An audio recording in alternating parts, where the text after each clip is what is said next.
Attention new carriers. Are you looking for a freight dispatcher, load planners, back office support, or a driver recruiter? We are Dispatch My Load. We have over 7 years in the transportation industry and dispatching over 250 plus trucks today. We work with direct shippers, not just brokers, to put more revenue for your truck. Call our office toll-free at 1-855-207-1806 or visit our website at www.dispatchmyload.com. This is not a test. This is your emergency broadcast system. Yo, this is Thomas with Dispatching My Load. I am the Dispatcher King. I got with me Courtney Middlebrooks, my #1 GM. We're here to make your days better and make you make more money driving that truck up and down the road. Hey, eastbound, you got your ears on? About a few miles past that chicken coop around yardstick 324, you got a city kitty taking pictures. Hello world, Courtney Middlebrooks, General Manager of Dispatch My Load. Welcome to the Owner Circle. We're here to teach you how to make money over the road safely. Let's go. Hey guys, I'm Courtney Middlebrooks, General Manager of Dispatch My Load. I have my assistant, Thomas, the owner. He's in the building, but he's not with us right now. We have John, or Johnny 3000. He's going to answer some questions for you guys about DOT safety. How you doing today, John? I'm doing well. How are you? All right. I am fine. There you go. Thanks, assistant. That's the Elle. We got to keep it organic. I have some questions, and I like to get some answers. I'm pretty much a student of what you do here. I was trained on dispatching. That's my background. I train a lot of dispatchers, but I would actually like to get more into the trucking and have more answers for some of our owner operators that we acquired. Sure. And for the ones that are following the channel that you're not working with Dispatch My Load, this is free information. We would like for you guys to be able to be as safely as possible operating your vehicle over the road. So my first question is, does a non-CDL driver and a CDL driver, do they have to have the same document management and bookkeeping in place?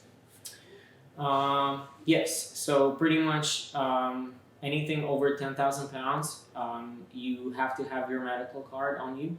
The difference between CDL and non-CDL, you don't have to take it to Georgia DMV or your state DMV, meaning you don't have to put in the system that you have a valid medical card if you're just running strict trucks. But everything else pretty much the same. You gotta do your ELDs, you gotta make sure you do your pre-trip inspections. You don't have to do drug tests. That's one positive thing, but it depends on the company. So if the company chooses to do the drug test, because you're not required to do drug tests unless you're 26,000 pounds and over. Some carriers prefer to do it because if you get on that accident and it's FMCSA reportable accident, you do have to send the driver to a random or post-accident drug test. So pretty much I will just treat non-CDL driver as CDL driver. Okay, that's great information. Because what I got out of that was, okay, well, this is my truck. I don't actually have to do this, but I'm looking at it. If I hired someone to drive my truck, right, I would probably want them to do that. Yeah, you will still have to do it because no matter if you're an owner, as soon as you get behind that wheel, you're obligated to all FMCSA regulations. Okay. Well, we figured out that there are 4 types of audit, and I would like to ask you about them. The NISA, or New Entrant Safety Audit. What are the required safety regulations? So pretty much I've been helping a few carriers with that.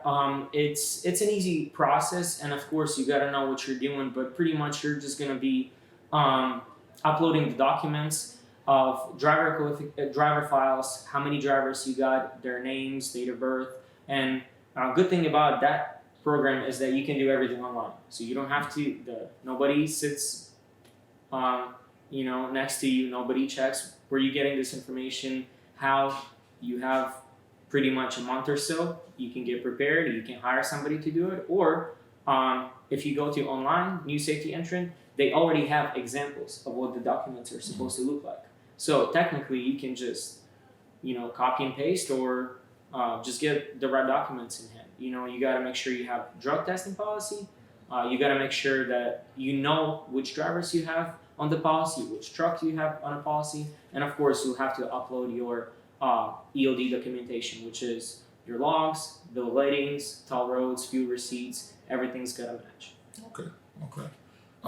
Why do they give us an audit in the first 90 to 180 days of the company running?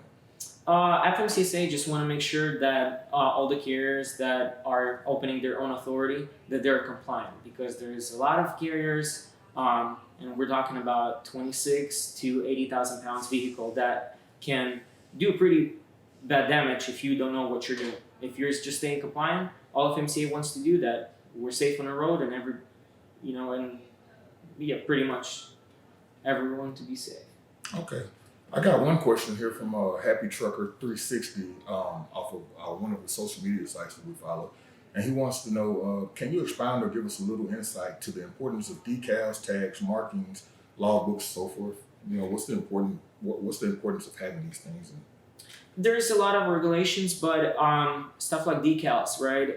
They have to be at least 2 inches tall, and they do have to be the opposite of your truck's color. So the color is, you have a white truck, you can't have white stickers, so light gray stickers.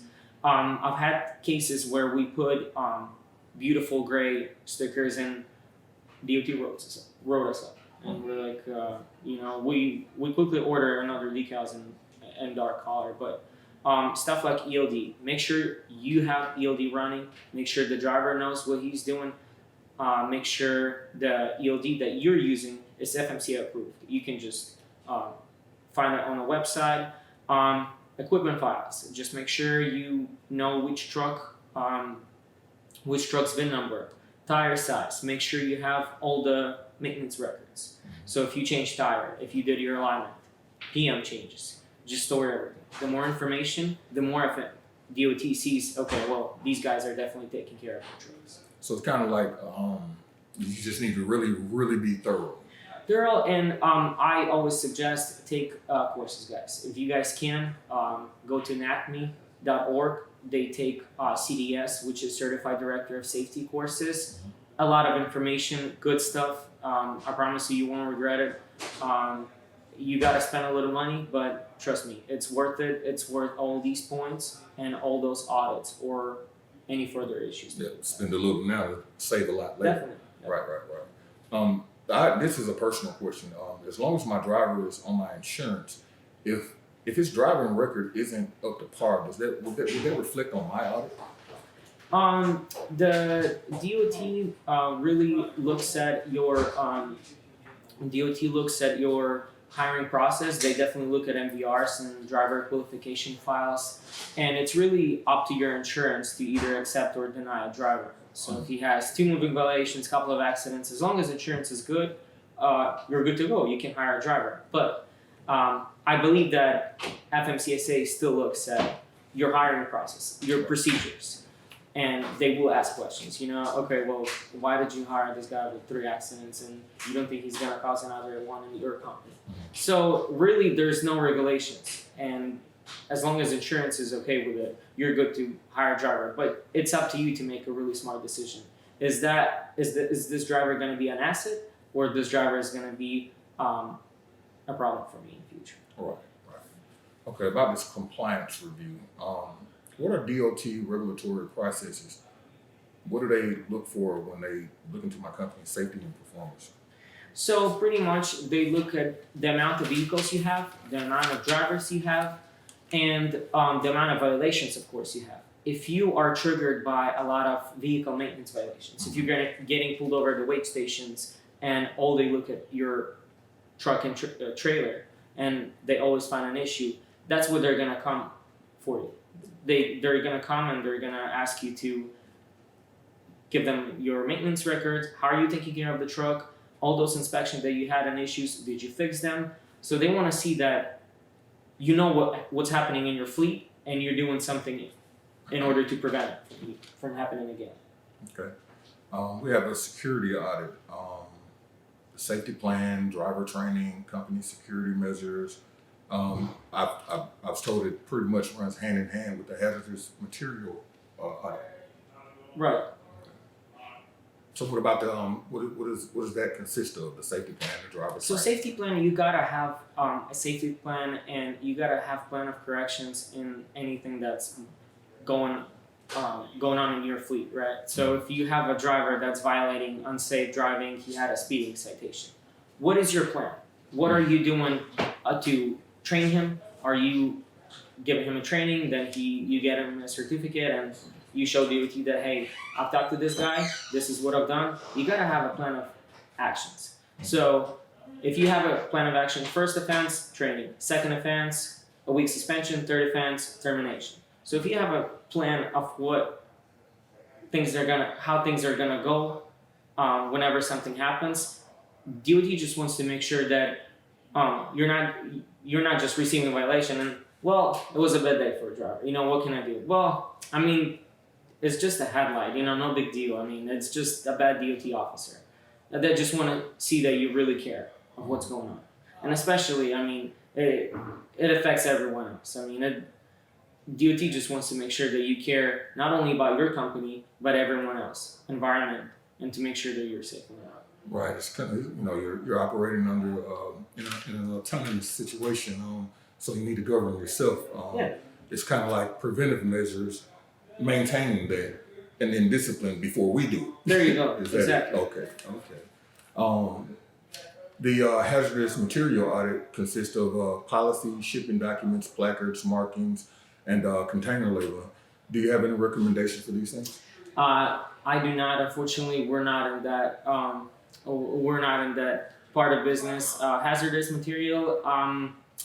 I'll be straight up with you. It pays a lot, but you gotta have a lot of things in here. So you gotta have a lot of policies. You gotta have a lot of place cards, permits. For some people, it's worth it, but in reality, there's a lot of issues with those. I mean, if the money's there for you, go for it. But like I've said before, it's a tough area to be in. You gotta know a lot. You're gonna get pulled over a lot. So just make sure you're ready to read all the regulations and go for it if you're ready.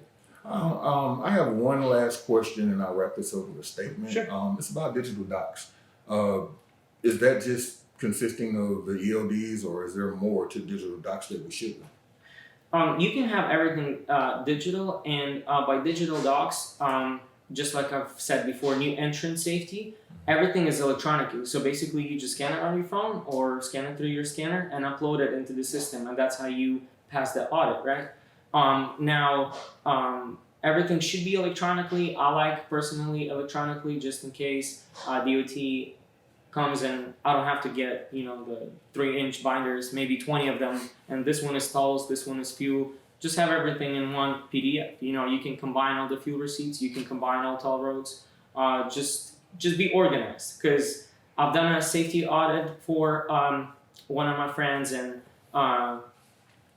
the way he had it, the DOT officer, okay, well, give me everything you have, your driver qualification. So he opened up his laptop, he had 10 folders, DQ files, drivers, trucks, trailers, and everything was so nice and neat. Documents, toll roads, fuel receipts, and DOT looks at that. If you have everything organized, if you know what you're doing, number one thing, don't panic, or don't say, if DOT audit asks you something, hey, where's your thing? Well, I should have this here, maybe here. Just be honest with him. Yep, I know exactly what you're looking for. It's right here. Or say, I don't have this document. I know where it's at. I know where I can get it. I don't have that in front of me. If you give me a couple of hours or minutes, I'll have that ready for you.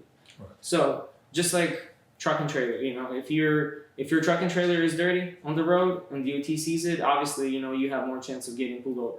If you have your truck clean, it's washed up, you look professional, you look presentable. I mean, if you organize everything, I think that's the key of passing everything, to be honest. Okay. I understand that in the first 12 months of operating, you will have a DOT inspection. This usually lasts about 18 months. In that time, you have to pass NESA, operating safely, maintaining up-to-date records, and retain all maintenance records on commercial motor vehicles. This is some of the most informative information that I have came across when it comes to DOT. This guy really knows what he's talking about. I was privileged to meet this guy today through the owner of the company, my assistant, Thomas. That's him. That would be him laughing in the background. Right. Threw me and John under the bus. It's okay. We thank you guys for listening in, and please do like and subscribe to the page. You're gonna hear a lot more about this. I'm gonna be blowing this guy's phone up so we can get a little bit more information, and I'll bring it to you. This guy's very busy. I appreciate him. Let me not tell you I appreciate him. I appreciate you, John, for taking the time to help us to get the crowd going and get some information out there. Yeah, definitely. My pleasure. I always love to help new carriers because you might just think that you open up a company, you're running authority. Imagine you starting off with one truck. 20 years from now, you have 200 trucks just because you stayed compliant. You heard the videos, you went to meetings, you know all the regulations, and you're not just a company with one truck barely surviving. You're a multimillionaire company. Right. It's kind of like I can feed you for today, or I can teach you how to fish, and you'll feed you for a lifetime. There you go. All right. Well, thank you. I'm Courtney Middlebrooks, General Manager of Dispatch My Load. This is Johnny 3000. Hey, John, tell everybody about the company, about yourself, and everything else. Well, I've been a safety manager at MMM Express, like you see in the back. That's our logo for over 9 years. I started off being just a dispatcher, and just made my way to a director of safety. We're currently hiring drivers, owner-operators, company drivers. We have good benefits. We're located in Winder. We serve anywhere in the U.S., basically. Just come on in. We'll treat you right. And then just give us a call. It's 678-999-3308. You can hit extension 5 for safety, and you always have a pleasure talking to me. Thanks a lot. All right, guys, we're going to get out of here. This is not a test. This is your emergency broadcast system.